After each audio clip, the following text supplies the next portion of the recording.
The AI revolution parallels the SaaS boom of the 2000s, but could be even larger. Every company that is a SaaS unicorn, you could imagine there's a vertical AI agent unicorn equivalent, which is pretty insane when you think about that.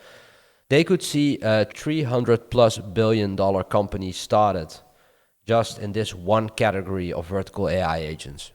There used to be only one player in town with OpenAI, but we've been seeing in the last batch, this has been changing. Competition is the soil for a very fertile ecosystem.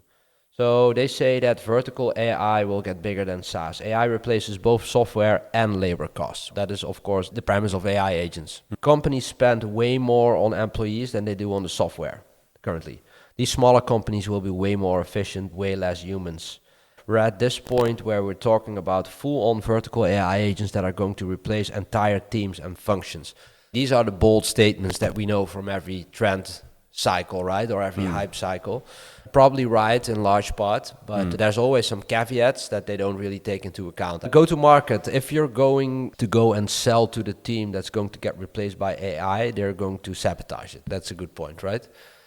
Focus on high-level decision makers who won't feel threatened by automation. So they're talking from a B2B SaaS perspective. So I want to sell you my SaaS product. Yes, the workforce is important because they have to work with it. They might be the advocates for it.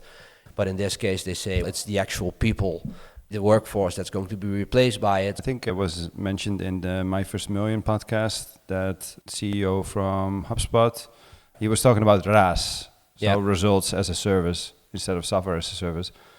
Makes sense. I like that. And I think with the examples that we just went through, that's exactly the case that is going to be delivered.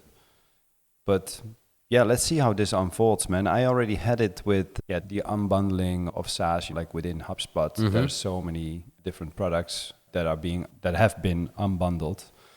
I saw it as well that highly specific SaaS solutions dedicated to a certain niche were like growing in the last years. Yeah. And I think for this it's even more important to look into the niches, right? That's probably where the money can be made. And because there's so many people now focusing on service opportunities.